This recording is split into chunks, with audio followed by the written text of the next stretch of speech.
Hello friends, AmyR here with Prairie Paper and Ink, back with another STAMPtember limited edition exclusive. This is the Avery Elle Holiday Bells stamp set.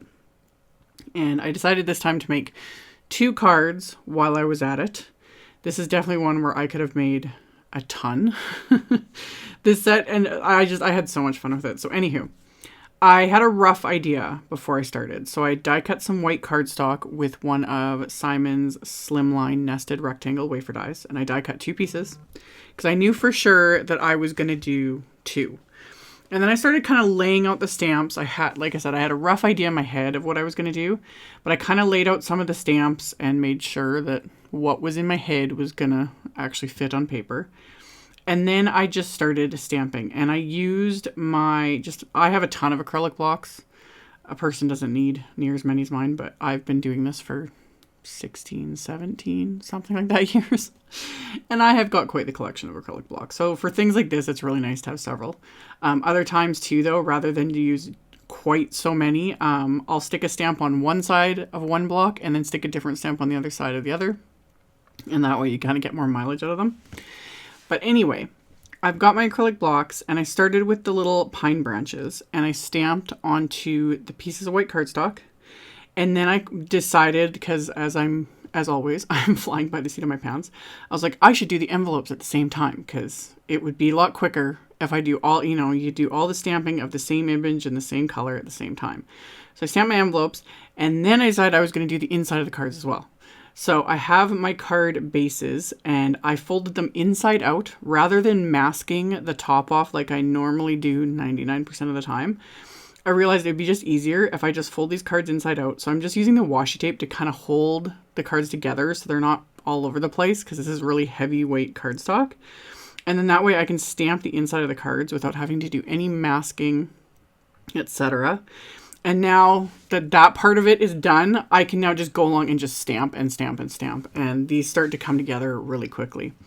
So for all of my stamping, I am using the Concord and 9th ink cubes. I purchased the entire set a month ago. Whenever they came out. They came out recently. And I got all the ink cubes, and I bought the pack of cardstock. So this is my literal first time. Like, I just opened these ink cubes. I already have to say I love them. I think they're sold out like everywhere right now. If you're looking like or wanting to get new inks, I highly recommend putting these on your list.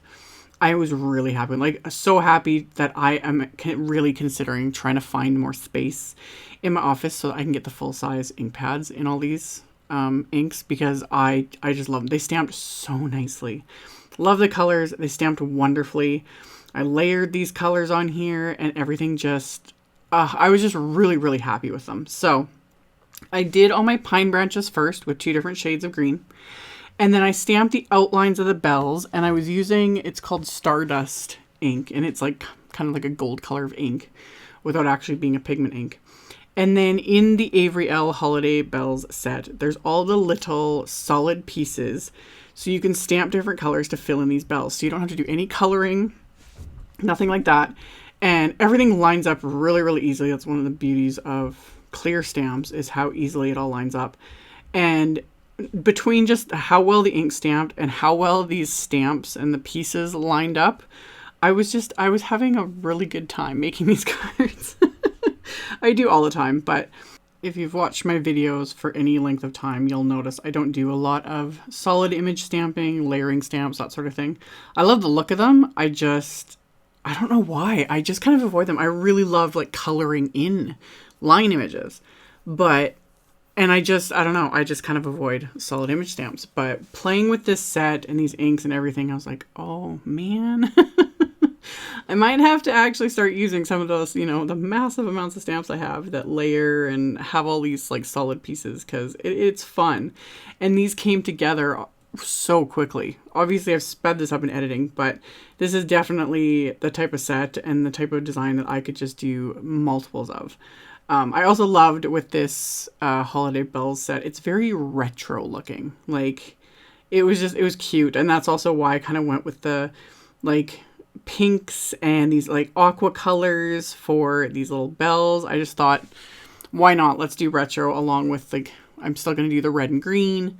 It's just fun. So I just kept stamping all the little elements, doing everything at the same time. So when I was stamping the bells, I did it on all the pieces because I did the card fronts, the inside of the card, and the envelopes.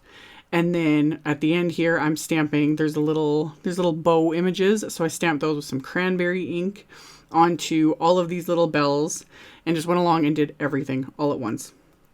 So also making sure, like, this whole time I'm working on my, like, grid paper here, which was also kind of key to this whole thing because I'm using a lot of white cardstock, white envelopes, white card bases. So working on the grid paper lets any like ink that I stamped off dry quickly, and I'm not getting any like smears.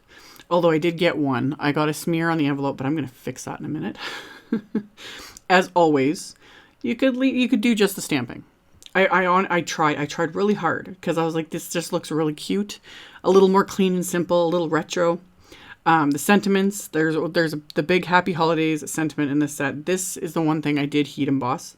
I did think about just stamping it right on the card front because it would look really pretty just stamping it in like red ink. But I had it in my head and I wanted to use some of this cranberry cardstock because I got the assorted cardstock pack when Concord 9th released it as well. So all these colors match with the ink. So I stamped the sentiment and I flipped this piece around so I can get 2 sentiments on this cardstock here with clear embossing ink. And then I'm going to coat this with detail white embossing powder. And then once that's coated, I can melt this with my heat tool. And then off camera, I'm going to trim this down with my paper trimmer. So I've got 2 sentiments. And I also backed these pieces with Simon's Big Mama foam tape. But I will get to that. I was going to heat emboss them and then just adhere them and put my cards together. But I couldn't get it out of my mind. And again, anyone who watches my videos knows I gotta have some splatter. I was like, as I was making the cards, I was thinking about splatter and what bling I could use. You know, because you just gotta. But I didn't add bling, but I did add splatter because I had to. It kind of stamping those little kind of the little embellishment stamps, I guess, or patterns on some of the bells got me thinking about it even more. So I'm using my Gansai Tambi Starry Colors watercolor set. And I put a bit of water into that 3rd gold watercolor there. You let it sit for a little bit and then you stir it up really, really well. And you got this gorgeous gold watercolor that makes beautiful gold splatter. So I splattered that onto the card fronts with a paintbrush using my SPLATBOX so I don't get splatter absolutely everywhere. I took these out of the SPLATBOX and I quickly wiped out my SPLATBOX because I'm going to put the envelopes in here and I didn't want to get a bunch of smears on the back of the envelope. So just made sure any like blobs of that watercolor would be wiped up. And then I laid both my envelopes into the SPLATBOX as well and added my splatter. And in the top, on the camera, it's the top left corner. But it's the kind of the bottom left corner right there. That's where I'd gotten ink smear and it was driving me nuts because, you know, they're just stark white envelopes and it was really obvious. So I covered it with a bit of that splatter intentionally and it fixed it. We're good to go. So that's always the beauty of splatter too. So after I added my splatter, I let those dry. I removed the washi tape from my card bases here and then I can fold the cards the proper way. So I got that washi tape off of both of my cards and now I can fold those closed, kind of reinforce that crease with my Teflon bone folder. And then I die cut some of the Concord 9th Evergreen cardstock. I used Simon's Slimline Scallop wafer die set and I die cut the scallop from that. And I adhered that directly to the card base with my craft tacky glue. And then I can adhere my card front to that. So the scallop basically is just giving it that nice little, like, you know, scalloped frame. Got that adhered into place. And then I can finally pop my sentiment on there with that Big Mama foam tape. So it gives it just a teensy bit of dimension, but not a whole lot. And a person could go back in and add some bling. It would look really pretty. I was thinking some of my red crystals or my red pearls would look really pretty. But then I started thinking pink and then no, I stopped. It would look really cute though. So if someone else wants to do it, you know, send me a picture, tag me on Instagram or something and just prove I'm right. But I stopped. I didn't add the bling because that's just the gold watercolor and I kind of wanted these bells to stand out because they're so cute. So this was really fun to make. As always, this set, like all the other STAMPtember limited editions, is only while supplies last. I will have a link to it in the description box below the video, as well as a link to my blog post. You can check that out below if you are interested. Thank you all so much for watching and subscribing and thumbs upping and commenting. I really appreciate it, and I will see you all very soon in the next video. Bye!